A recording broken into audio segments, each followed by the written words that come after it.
여러분 안녕하세요.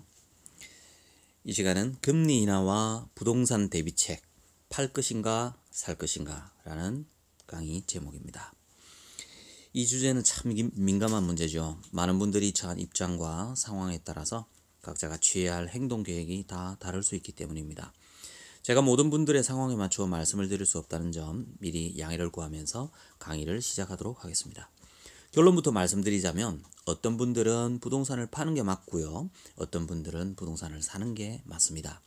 지역에 따라 부동산의 종류에 따라 처한 상황과 자금 상황에 따라 취해야 할 대응이 다 다르거든요.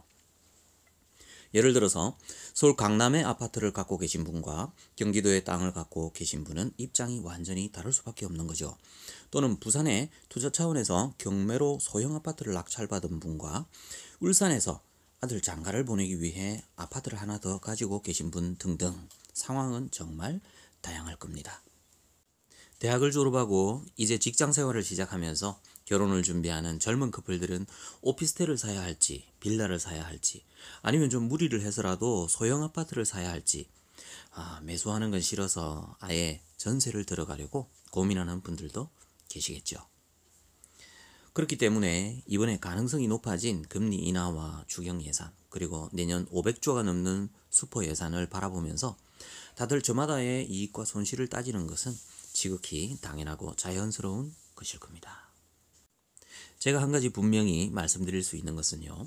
가격이 많이 오른 부동산을 갖고 계신 분들, 대출이 너무 버거워서 도무지 견디기 힘든 분들, 그리고 앞으로 쭉 가지고 있어봤자 돈 되기 힘든 물건을 갖고 계신 분들, 이런 분들은요 매도하시는 게 좋습니다.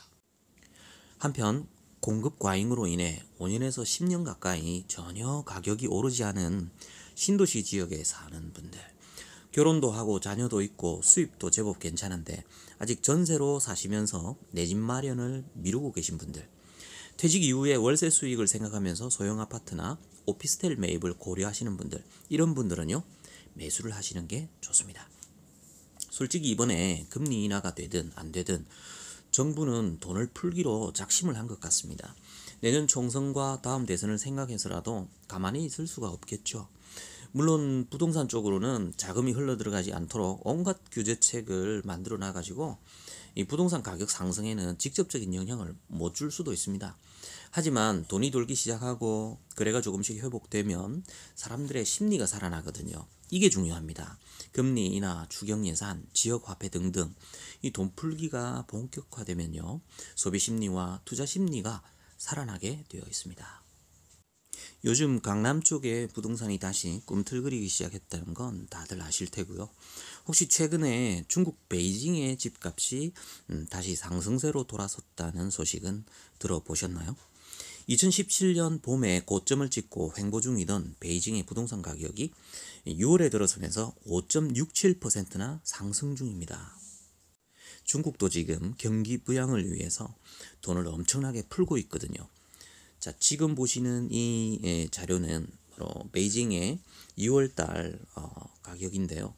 지금 1제곱미터당 현재 64,000위안 정도 가격을 보이고 있습니다. 생각해 보십시오. 2008년 미국에서 서브프라임 모기지 사태가 터졌을 때 많은 사람들은요, 이제 더 이상 미국의 집값은 영원히 오를 수 없을 것처럼 생각들을 했습니다. 하지만 벤 버냉키 미 연준 의장이 달러를 마구마구 찍어내면서 엄청난 유동성 자금이 시중에 풀렸죠. 결국엔 미국 부동산이 다시 올랐습니다. 자, 지금 보시는 이 자료는요, 뉴질랜드, 호주, 영국, 캐나다, 미국의 집값 변화를 보여주는 그래프입니다. 미국뿐만 아니라 2008년 금융위기 이후에 영국, 프랑스, 캐나다, 호주, 뉴질랜드, 중국, 그리고 심지어는 일본까지도 부동산 가격이 상승했습니다. 그것은 거의 제로금리에 가까운 레버리지를 활용할 수 있었기 때문이죠. 바로 금리 인하의 효과라는 것입니다. 천문학적인 자금력과 경제 권력을 쥐고 있는 금융자본가들은요, 은행을 통해서 돈을 풀 수밖에 없습니다. 대기업과 부자들은 어마어마한 자금을 쌓아놓고 있지만 요즘 중산층과 서민들은 돈이 궁하거든요. 이것은 전 세계적인 현상이기도 합니다. 상위 20%의 부자들이 우리나라 전체 돈의 80%를 소유하고 있다는 사실을 알고 계신가요? 이것을 파레토의 법칙이라고 합니다. 80%의 국민들이 나머지 20% 돈을 놓고 경쟁하고 있는 겁니다. 지구상의 대부분의 나라들이 다 그렇답니다.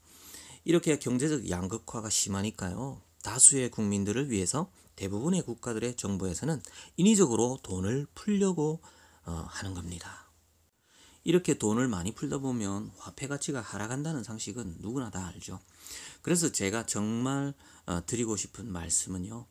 우리가 가진 것만이라도 잃지 말자는 겁니다. 지난 강의에서도 제가 엄청 강조했지만요. 우리의 돈을 반드시 지키자라는 말씀을 다시 드리고 싶네요.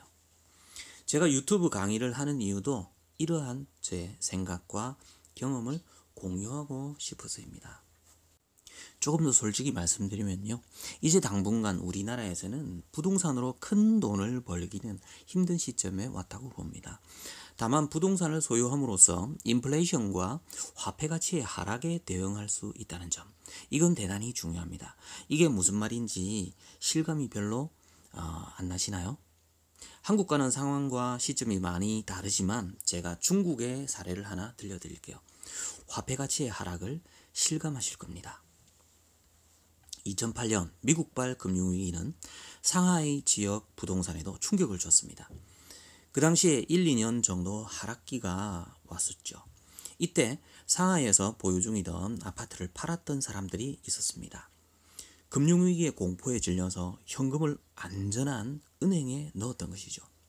반면에 이 기간에 심리적 패닉을 견뎌내면서 집을 팔지 않거나 가격이 떨어진 아파트를 과감하게 매입한 사람들도 있었습니다.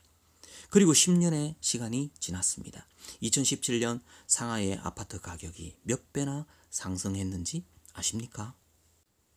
지역마다 차이가 있긴 하지만 정확하게 5배에서 10배까지 집값이 폭등했습니다. 10년 만에 2억짜리 아파트가 20억으로 가격이 뛰었다는 거죠. 이건 팩트입니다. 실제로 상하이에 사셨던 분들을 통해서도 다 확인한 사실이고요. 2억이라는 돈을 은행에 고이고이 모셔놓았던 사람들과 아파트를 보유했던 사람들은 10년 만에 엄청난 자산의 격차가 생겨났죠. 물론 10년간의 대출 비용 등을 제하더라도 적어도 500% 이상의 수익을 얻은 거죠. 2억과 10억의 차이는 실로 큽니다. 수익도 좋지만 여기서 정말 중요한 것은 10년간의 인플레이션과 그로 인한 화폐 가치의 하락을 부동산으로 방어했다는 사실이죠. 이러한 현상은 신흥국으로 갈수록 뚜렷해집니다. 우리나라도 언제 또 갑자기 인플레가 와서 돈의 가치를 떨어뜨리고 실물 자산의 가치를 높여놓을지 알 수 없습니다. 지금은 우리나라뿐만 아니라 지구상의 많은 나라들이 금리를 내리고 있습니다. 금리 인하는 현재 글로벌 추세입니다. 그래서 이 흐름에 맞춰서 우리가 행동 계획을 짜는 것이 중요합니다. 보다 글로벌한 액션 플랜을 가져야겠죠.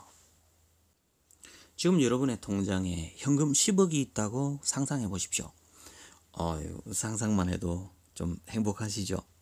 자, 이렇게 10억이 있다고 가정을 해봅시다.